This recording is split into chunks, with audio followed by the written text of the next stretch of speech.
Halo semuanya, perkenalkan nama aku Suswinda Alfiani Dewi dengan NIM akhir 237 dari kelas EMO. Pada kesempatan kali ini saya akan membahas mengenai tugas ujian akhir semester 4 pada mata kuliah Strategi Internasional. Nah, ada dua kasus yang akan kita bahas. Kasus yang pertama itu mengenai Telco Indo versus dengan Hypertalk. Nah, Telco Indo ini berperan sebagai first mover. Dia tuh memiliki keuntungan pengakuan merek, infrastruktur kuat, dan berbasis pelanggan loyal, namun rentan terhadap biaya operasional tinggi dan inovasi yang lambat. Dan Hypertalk ini di sini berperan sebagai lead mover, di mana dia memanfaatkan celah dari first mover dengan harga yang rendah, teknologi baru, dan dana yang segar.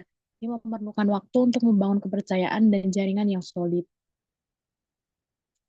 Nah, ada strategi yang bisa dijalankan dari Telco Indo ini untuk merespon dari Hypertalk. Yang pertama itu menghindari perang harga. Kita tahu bahwa pada Hypertalk itu memiliki ARPU sebesar 18.000 dan juga ditambah dengan subsidi investor itu sebesar 9.000. Jadi totalnya ada di 27.000 per bulan. Nah, sedangkan dari Telco Indo itu memiliki ARPU sebesar 35.000 per bulan. Nah, dari situ kita bisa masih bersaing dengan tanpa memotong harga secara drastis. Nah, perang harga itu juga akan mengikis profit dari Telco Indo dan juga menguntungkan bagi pihak Hypertalk karena dia memiliki dana yang segar. Nah, tindakan yang bisa kita lakukan itu dengan fokus pada value, bukan harga murah. Jadi kita menimbangkan fitur-fitur premium seperti streaming gratis, cloud, storage, tanpa menaikkan harga.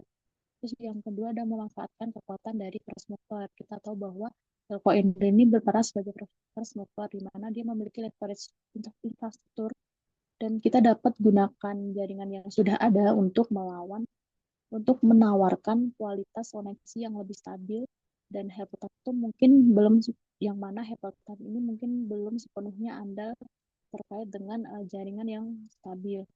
Terus yang ketiga tuh serangan kelemahan dari Hypertalk. Kita tahu bahwa Hypertalk ini dia sebagai flat mover, dia tuh uh, mungkin belum bisa menjamin kestabilan dari jaringan yang dia miliki. Nah, Telkomsel tuh bisa mengkampanyekan jaringan teruji 10 tahun lebih baik daripada yang lainnya gitu. Terus yang saja ada inovasi yang cepat, di mana digital ecosystem itu dari Telkomsel bisa mengembangkan aplikasi all-in-one dengan ada payment, entertainment, dan kerja remote untuk mengunci pelanggan dalam ekosistem Telco Indo. Nah, selanjutnya ada inovasi teknologi baru, investasi cadangan kas senilai 4 miliar itu juga bisa diinvestasikan untuk perluasan jaringan atau fiber optik pada daerah yang terpencil. Nah, ini nyambung ke yang strategi selanjutnya itu memanfaatkan cadangan kas 4 triliun dari Telco Indo itu juga bisa mengakuisisi startup vintage atau e-commerce untuk memperkuat ekosistem digital. Terus bisa juga untuk membiayai kampanye marketing besar-besaran tentang keunggulan dan pengalaman dari Telco Indo. Terus apakah strategi yang sudah saya sebutkan itu efektif? Kita bisa lihat bahwa ancaman hypertalk ini yang pertama itu ada harga rendah sebesar 18.000. Nah, respon dari Telco Indo itu kita menawarkan lebih banyak nilai, bukan harga yang lebih murah. Nah, sedang diharapkan itu pelanggan tetap karena fitur yang dimiliki dari Telco Indo itu lebih unik dan lebih beragam. Terus yang ancaman kedua itu ada dana segar dari investor, di mana respon Telco Indo itu kita memanfaatkan cadangan kas untuk inovasi dan bundling fitur-fitur yang ada. Terus hasil yang diharapkan itu memperkuat posisi pasar tanpa rugi. Terus ancaman dari Habitat selanjutnya itu ada target pasar digital lifestyle, di mana respon terhadap itu Telco Indo itu merebut segmen lain seperti UMKM dan keluarga. Nah, yang diharapkan tuh ekspansi pasar bukan hanya bertahan di satu target pasar saja. Nah, kesimpulannya Telco Indo itu harus menghindari perang harga dan fokus pada memperkuat keunggulan first mover, berdiferensiasi melalui inovasi, dan memakai cadangan kas secara strategis untuk mempertahankan pelanggan dan ekspansi. Satunya ada dua strategi reaksi kompetitif dari Telco Indo, dua skenario reaksi kompetitif dari Telco Indo. Yang pertama itu skenario yang pertama ada ekosistem lock-in strategi, di mana taktik yang kita lakukan itu ada membangun ekosistem digital terintegrasi untuk mengunci pelanggan. Kita bisa meluncurkan Telco Prime, akuisisi startup, dan juga subsidi silang untuk retensi. Nah, peluang yang berikan itu ada meningkatkan retensi atau churn rate itu turun sebesar 15-20%. Dana RPU itu naik dan data pengguna jadi aset baru. Nah, risiko yang kita dapatkan di sini adalah biaya akuisisi yang tinggi karena integrasi teknologi kompleks dan risiko reputasi jika gagal dalam pelaksanaan dari strategi ini. Saya letakkan fokusnya pada harga yang murah, dan tapi Telco Indo itu menawarkan komunitas dan utilitas lengkap. Pelanggan beralih ke login karena memanfaatkan switching cost yang tinggi seperti akun premium dan data tersimpan. Selanjutnya ada skenario yang kedua itu ada asymmetric warfare via segmentation, di mana taktik yang kita berikan itu menghindari bentrok langsung dengan hypertalk. Kita merebut pasar yang diabaikan seperti generasi lansia dengan sistem Telkom senior dan UMKM dengan sistem Telkom bisnis. Nah, peluang yang kita dapatkan itu kita bisa membuka pasar baru dan diharapkan bahwa ARPU itu lebih tinggi di segmen UMKM dan meminimalkan persaingan. Risiko yang kita dapatkan itu ada butuhnya modifikasi infrastruktur, risiko salah target, dan beban operasional yang meningkat. Hypertalk sendiri kan mengincar Gen Z dengan fitur digital lifestyle, tetapi Telco Indo itu kita membangun pertumbuhan dari segmen non-core kompetitor sambil memanfaatkan jaringan eksis di daerah. Untuk kasus yang kedua itu ada di tantangan DF Food di Indonesia. Nah, DF Food sendiri itu akan menghadapi beberapa tantangan signifikan saat masuk pasar di Indonesia, mulai dari preferensi rasa hingga hambatan regulasi dan persaingan yang ketat. Untuk tantangan utama yang berpotensi dihadapi DF Food sendiri adalah saat masuk ke pasar Indonesia, itu yang pertama ada ketidakcocokan preferensi rasa dan bahan baku. Nah, seperti yang kita tahu bahwa 64% konsumen Indonesia itu memilih produk karena rasa cocok dengan lidah lokal. Dan produk unggulan DF Food sendiri itu berbasis gandum, di mana sementara konsumsi utama di Indonesia adalah beras dan mie instan itu berbasis terigu dan makanan lokal. Nah, analisis yang bisa kita lakukan di sini bahwa pasar Indonesia itu didominasi rasa lokal dan tekstur yang berbeda dengan masakan Mediterania. Terus untuk bahan dasar juga dari food sendiri kan dengan menggunakan gandum organik, dan mungkin itu kurang menarik bagi konsumen Indonesia yang terbiasa dengan bahan baku beras. Terus selanjutnya ada kewajiban sertifikasi halal yang kritis. Kita tahu bahwa di Indonesia tuh mayoritas masyarakatnya beragama Islam. Nah, dari situ uh, kita tahu bahwa sertifikasi halal tuh sangat ketat di Indonesia.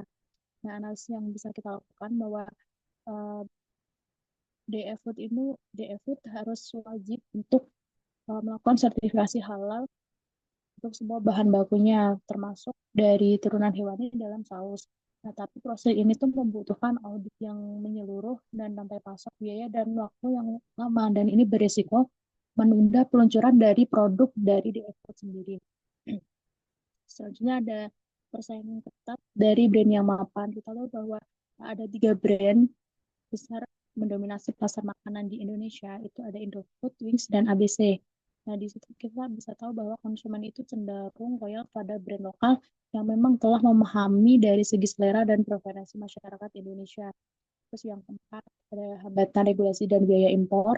Dari data pendukung juga sudah disebutkan bahwa ada biaya masuk produk makanan jadi itu sebesar 15% dari harga jual, dan regulasi impor bahan baku itu ketat dan perlu izin dari BPOM dan label bahasa Indonesia. Nah, analisis yang bisa kita lakukan itu bahwa biaya masuk 15% itu akan menaikkan harga jual dari DF Food dan mengurangi daya saing dengan produk lokal yang biaya bebas biaya impor.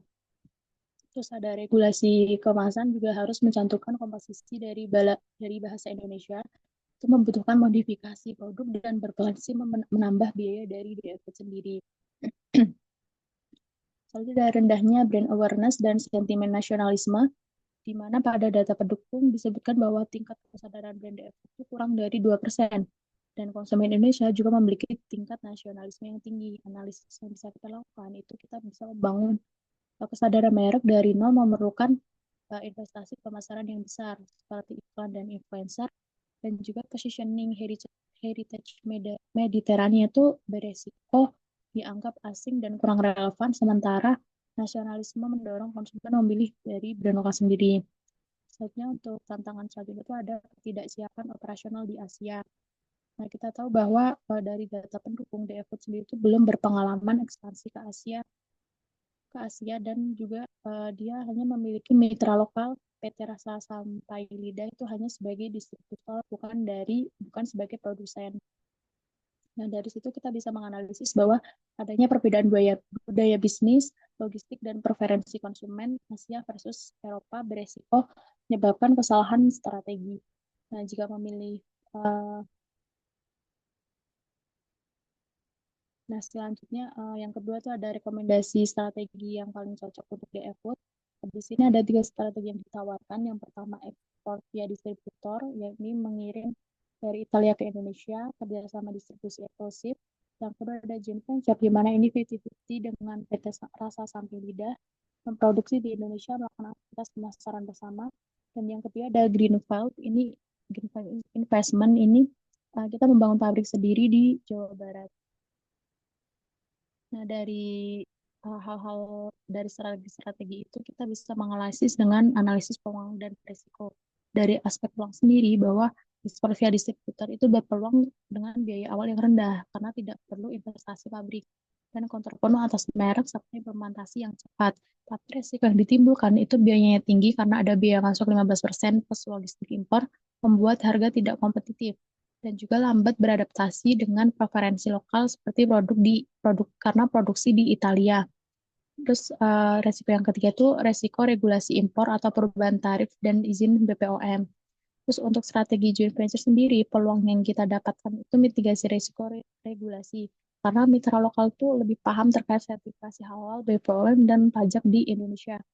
Terus juga akses jaringan distribusi instan sebesar 30 kota dan pemasaran kolaboratif seperti brand DF dengan jaringan lokal. Terus juga ada produksi lokal dengan menghindari biaya masuk sebesar 15% karena melakukan joint venture.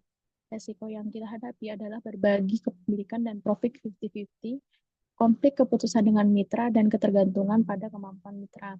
Terus ada green investment, di mana ini peluangnya itu kita bisa mengontrol penuh atas operasi dan kualitas, skala ekonomi jangka panjang, dan potensi ekspor ke ASEAN. Resiko yang dihadapi itu investasi besar sebesar 20-30 juta US dollar itu untuk pabrik, dan resiko operasi tinggi karena kurang pengalaman di Asia.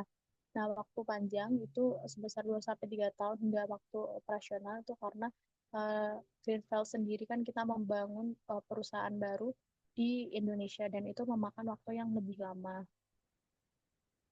Terus untuk analisis adaptasi produk dan preferensi lokal untuk strategi ekspor itu tingkat adaptasinya tuh rendah karena dampak pada pasar itu produk digital atau dibuat di Italia itu sulit adaptasi rasa dan kemasan yang sesuai preferensi masyarakat Indonesia. Terus proses sertifikasi halal juga lambat karena audit rantai pasok global.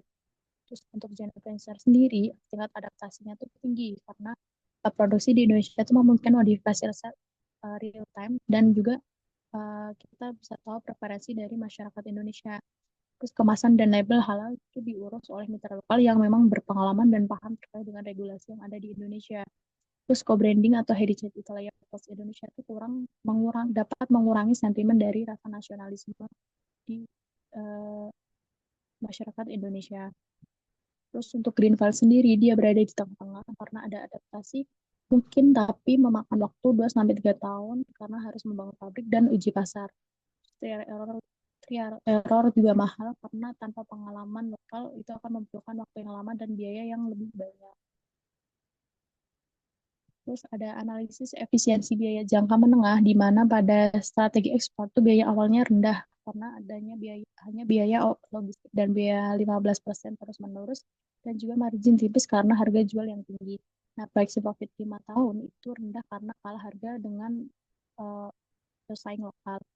Terus untuk joint venture sendiri itu biaya awalnya sedang karena ada investasi modal ke joint venture atau mitra lokal dan biaya operasionalnya tuh produksi lokal 15% biaya masuk plus logistik impor karena juga perusahaannya produksinya sudah di Indonesia jadi tidak perlu membayar dari biaya masuk dan logistik impor.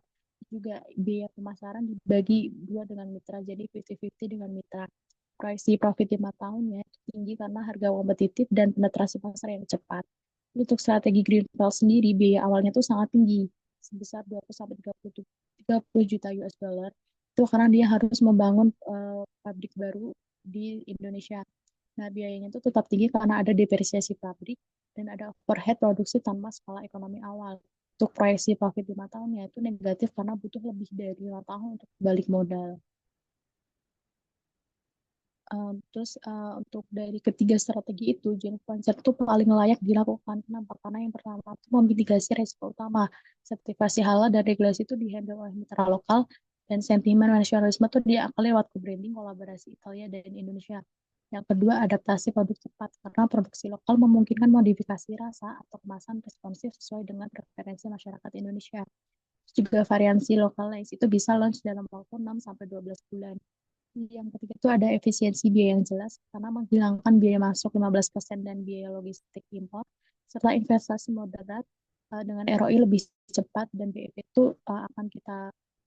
akan didapatkan dalam waktu 2 sampai 3 tahun. Terus yang keempat ada leverage kekuatan mitra di mana kita tahu bahwa Petri Rasa Sambil itu bisa menyediakan distribusi instan di 30 kota dan itu dapat menaikkan awareness dari uh, DF Food sendiri. Terus yang ketiga ada rencana 2 tahap localization untuk DF dalam 18 bulan pertama. Tahap pertama itu ada foundation dan trust building itu di bulan 1 sampai ke 6. Yang tahap kedua itu ada deep localization dan community engagement itu di bulan 7 sampai ke 18. Untuk tahap pertama itu ada foundation dan trust building di bulan 1 sampai 6, di mana strategi yang kita lakukan adalah halal first campaign, di mana kita melakukan sertifikasi MUI sejak H+1 dibantu dengan mitra joint venture, kampanye transparansi halal, terus juga ada digital onboarding, di mana ini adalah konten visual Italia di TikTok atau Instagram, terus dengan narasi lokal oleh micro influencer. Terus strategi selanjutnya ada premium sampling, di mana ini kita memiliki bot testing di Gerai Premium dengan topping lokal yang sesuai dengan preferensi masyarakat Indonesia. Terus juga ada cultural symbol di mana kita bisa menambahkan simbol-simbol seperti visual batik Megamendung atau slogan rasa Italia hati Indonesia pada brand yang akan kita luncurkan. Nah, target akhir di tahap pertama ini itu sertifikasi halal itu diperoleh sebelum bulan kelima, dan awareness-nya dari yang tadinya kurang dari 2% itu bisa naik menjadi 15%, dan database itu 10.000 potensial customer dari sampling yang sudah kita berikan tadi. Untuk yang tahap kedua itu ada deep localization and community, ini pada bulan ke-7 sampai ke-18, di mana strategi yang kita terapkan itu ada produk co-creation, di mana ini seri kolaborasi Nusantara, kita bisa melakukan kolaborasi antara pasta dari Italia dan juga sambal mata Indonesia ataupun saus rendang dan lain sebagainya. Terus yang kedua itu ada cultural events, di mana kita mengadakan event festival Mediterasiana di 3 kota dan kolaborasi dengan chef dan musisi lokal yang memang bisa menarik minat dari masyarakat Indonesia. Juga ada komoditi ASR, di mana kita memiliki program edukasi dan donasi makanan sehat untuk mendukung dan juga mendukung petani rempah yang ada di Indonesia untuk diajak kerjasama. Terus strategi selanjutnya ada hyperlocal content, di mana konten viral keluarga Italia atau Indonesia ini masak bareng di rumah lokal dan itu bisa menaikkan engagement dari si produk produk yang akan dipasarkan. Nah, target akhir di tahap kedua ini itu ada brand awareness yang tadi sebelumnya 15% tuh naik menjadi 40%, dan juga penerimaan budaya dengan melakukan survei, dan diharapkan lebih dari 70% itu setuju bahwa DF itu menghargai budaya Indonesia. Terus 30% penjualan dari varian lokal tuh di seri Nusantara. Nah, 5 juta impression tuh konten, dan ada 5 juta impression konten itu di hashtag Mediterasiana yang kita lakukan pada cultural event study. Nah, kunci keberhasilan dari localization itu yang pertama tuh cultural intelligence team, di mana kita membentuk tim gabungan Italia Indonesia di joint venture untuk pantau tren lokal dan validasi ide. Yang kedua ada layer brand arsitektur, di mana produk inti itu kita menekankan keautentikan dari Italian taste dan juga varian lokalnya itu dengan slogan Italian craft dan Indonesian soul. Yang ketiga ada agile adaptation, di mana itu mengganti 20% konten itu berdasarkan engagement real time. Nah, jika konten pasta rendang itu viral, kita akan menaikkan produksi dari pasta rendang itu. Yang keempat ada halal as default, di mana sertifikasi halal itu dari jadi bagian dari semua komunikasi produk yang kita pasarkan. Mungkin itu sekian dari saya. Terima kasih.